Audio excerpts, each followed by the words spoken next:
All right.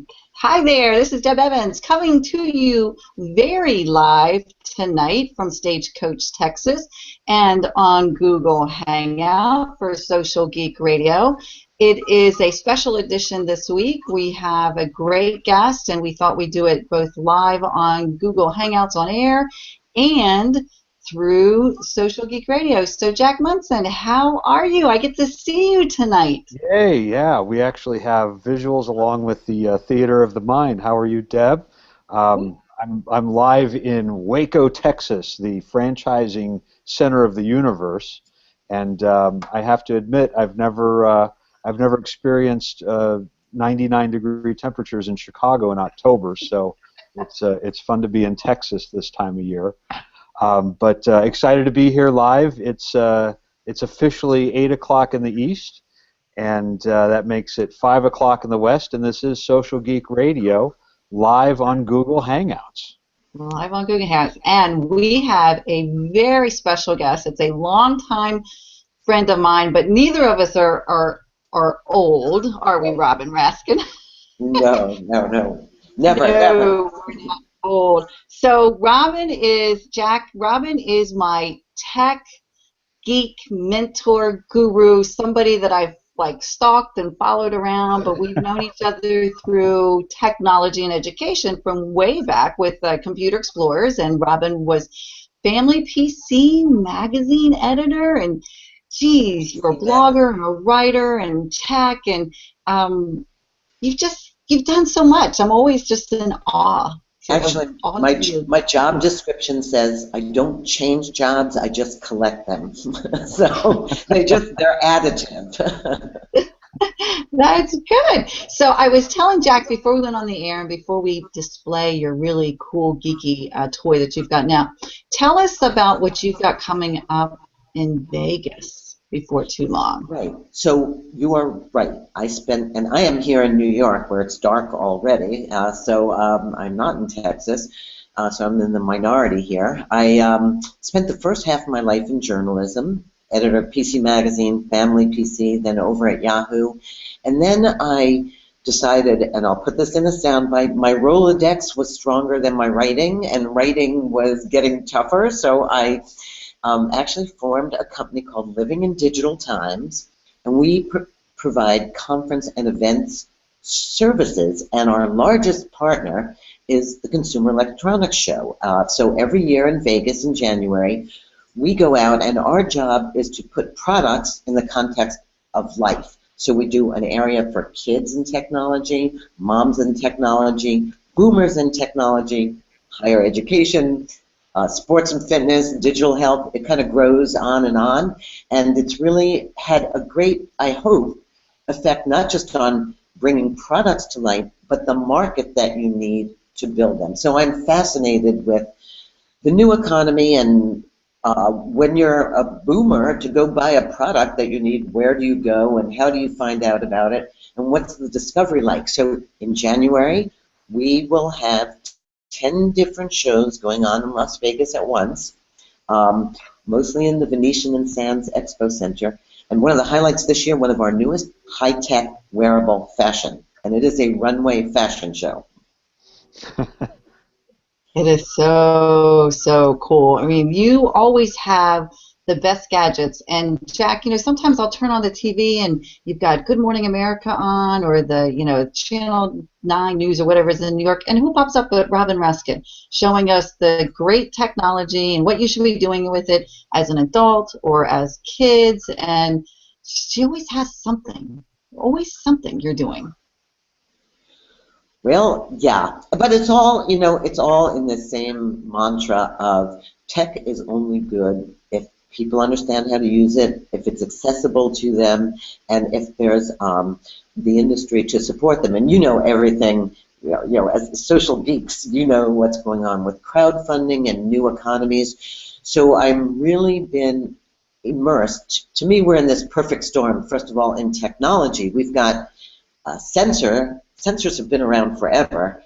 Then we've got mobile devices, which really empowered sensors to go out there with you, the cloud, and mobile phones. You put those combinations together right now, and you're seeing everything from, your wristbands that are measuring your steps and counting your calories, to blood glucose meters, to heartbeat meters, to jackets that will get warmer when you're cold. So you're seeing this whole new amazing amount of technology based on these new building blocks that came together really only because we had mobile phones and the bandwidth to use them and the batteries to make them last. Mm-hmm. It's interesting that all of the things that you just mentioned are health related. You know, whether it's temperature or glucose levels or blood pressure or whatever the case may be. Do you find that our technology has finally gone from fun to healthful and insightful and actually useful, not just you know, entertaining?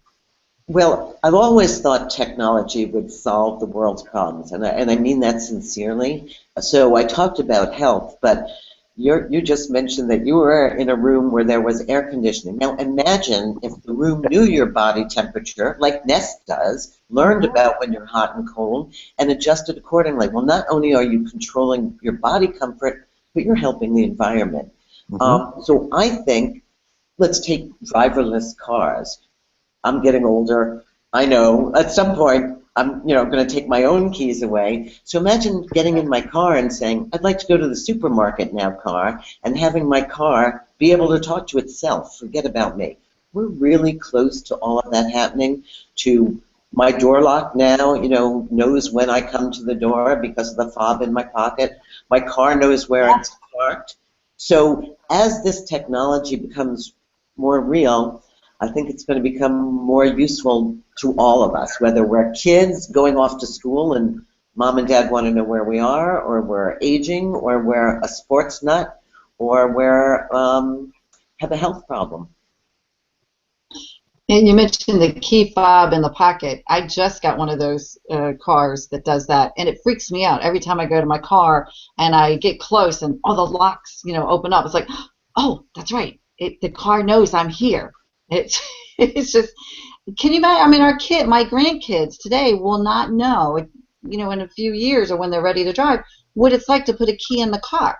I mean, they push a button or it opens, automatically for you. It's just amazing. They won't know what a key is. We saw one today that actually opens the door based on your EEG. You have your own heartbeat, and that is your unique signature. So we're real close to that Avatar, that whole Tom Cruise thing.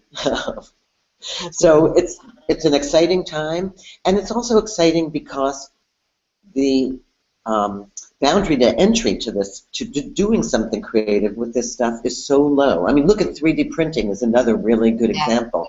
You want to make a prototype of something you have in your head? Well, you can do that now. You want to invent something? It's easy to do. You want to get your friends to believe in your invention, and you've got all the crowdsourcing things. So there's so much going on now that's happening to make innovation easier. And the problem with that is it's also faster. It happens so fast. People want your version 2.0 before your version 1.0 is out the door. And it's hard for normal consumers to keep up. As soon as you've bought your new television, the flexible one is out or the 4K one is out. And so you're always feeling, I think, a little left behind in technology these days. And it's expensive. But, some of that technology is expensive. And I know you had lots of fun over the summer with those really cool technology glasses that cost some people $1,500 and at least. But so you decided to go a different route, not take technology so seriously, and you came up with something different. You've got to share with us what you're doing now and how you came about developing this. So imagine the backstory. I'm sitting here debating, right? I have a midlife crisis. Other people, I don't know, they buy a car, they go on a trip. I buy Google Glass. Not only do I spend $1,500 of my own money, but I feel lucky to have been invited to spend $1,500 of my own money. So, it's all great, and I go down to the Google store and I get my glasses and I get my lesson. And I was so disappointed. I actually wore them for about 6 months and really tried hard to use all the apps, and I felt like I was just looking like a crazy person. I spent most of my life going like this or being out of batteries. So I said, this has got to be a joke that Google's playing on us, so I'm going to play a reverse joke on them.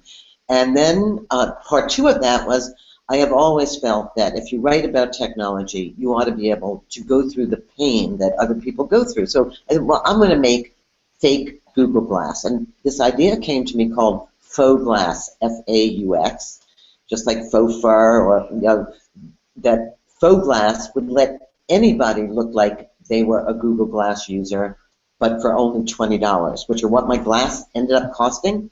So I started to investigate engineers and manufacturers in China and how to do this whole thing. And after many iterations, this is my prototype still. My glasses actually get to this country next month. They're being made in China now. But these are faux glass. Faux glass look like Google Glass. And they really don't do a lot but look kind of sparkly and fun, except that we invented, kind of like Google did, things you could do with them. So, for example, my eyepiece, I couldn't afford a camera, but this is a magnifying glass. And it has a spotlight. So I can go to a restaurant and I can actually read a menu, which is more than I could ever do with my Google Glass. Then we made a faux-pedia of commands. So the GPS function is where the foe? Where the foe am I? And then the next function is what the foe? That's your search function.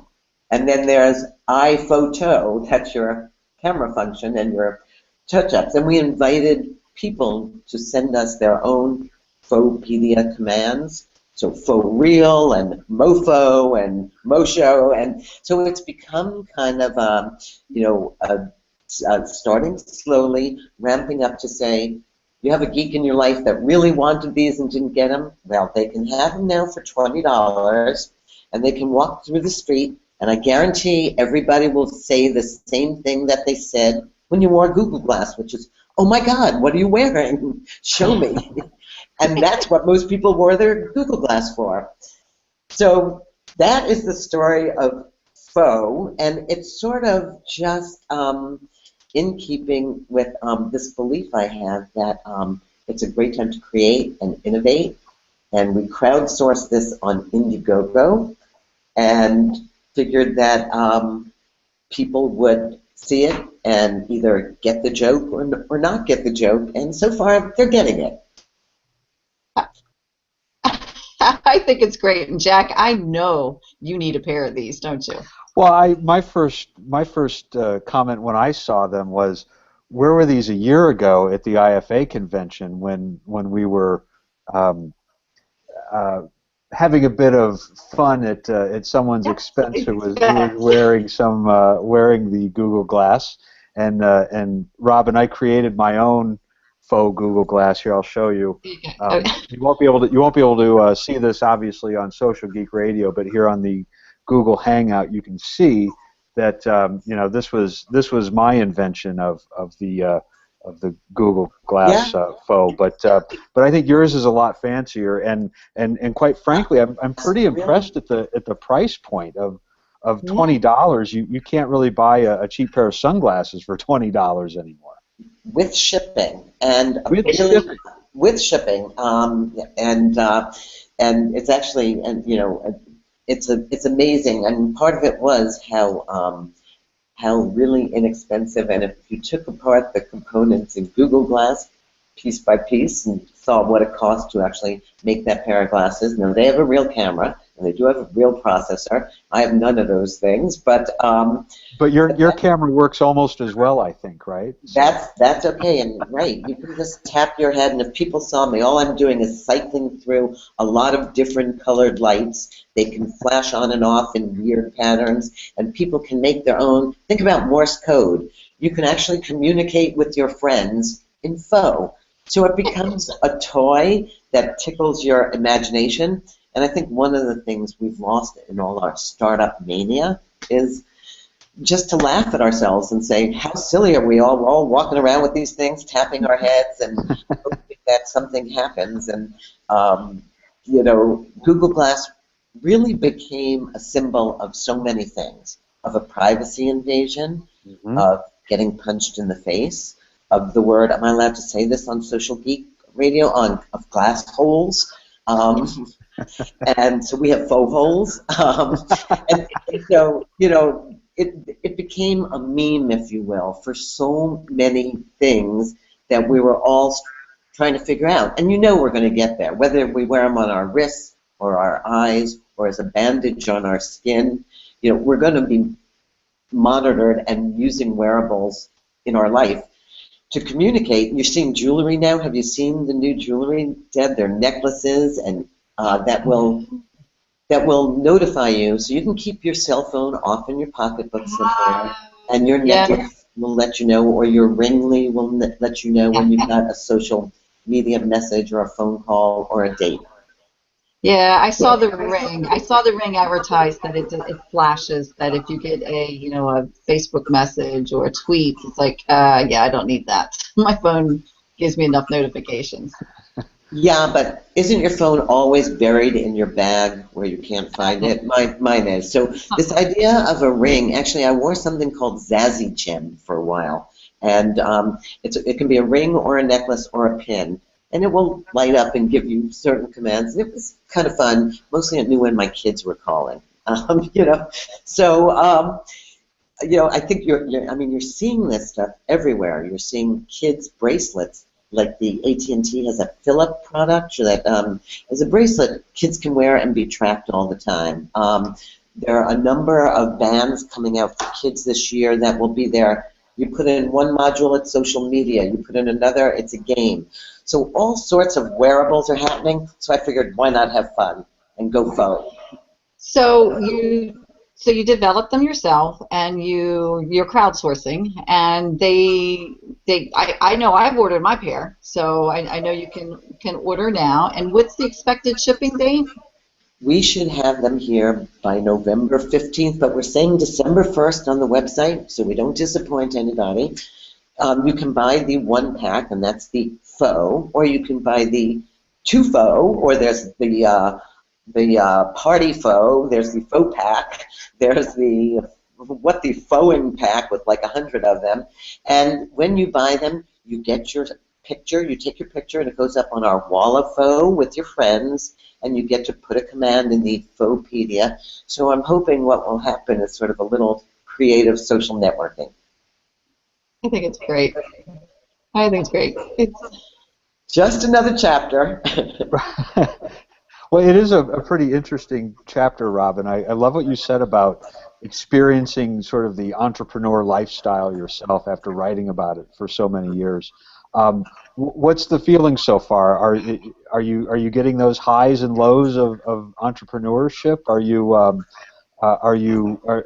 you getting a taste for it, and now you're on to your next invention?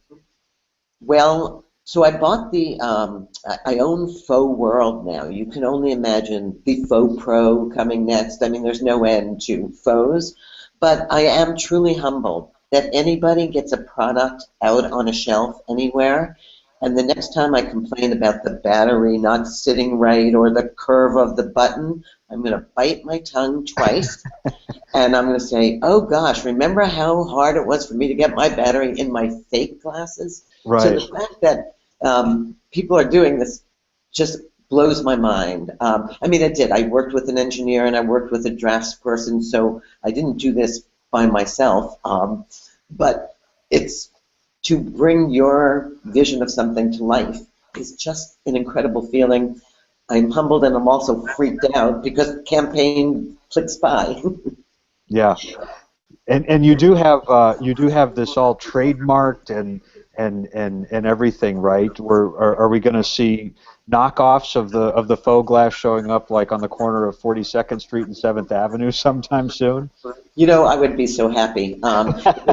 It's a serious form of flattery, right? Exactly, imitation, and Google should be flattered. I mean, they went out there and tried something, and it actually will, in some iteration, be there. But if we can't poke fun at our kind of mistakes, Whoops. and I think they did a lot of things right, but I think that poking fun at some of the silly wearables is going to be fun for a long time. Matter of fact, today I saw paper cup phones by another inventor on Kickstarter. Just phones in a string. So there's a retro movement going on. It must not just be me. Well, this is great. So everybody that's listening, you're listening to Social Geek Radio with Jack Munson and Deb Evans and our very special guest, Robin Raskin. Robin, why don't you tell everybody, we're coming down to the bottom of the hour, tell everybody how they can go purchase their own and how to follow you on Twitter, and because I know they have to have them. You have to. That holiday gift for the geek in your life. So you go to HTTP. It's faux, F-A-U-X .glass, G-L-A-S-S. Believe it or not, glass is a domain now, mostly for glass makers. So wow. Faux.glass, and my Twitter is @RobinR. And you can find me just by Googling Robin Raskin and just about any social media. I find it pretty fascinating, as you and Jack do. Oh, well, you are certainly out there, Robin. Thank you so much. Now, I have one more question. Are you going to show this at Duster Magic this year with Warren Buckleckner and our friends? I should be able to give some out at Duster Magic. That's what I'm hoping. And I will have them. They will be in everybody's swag bags at CES.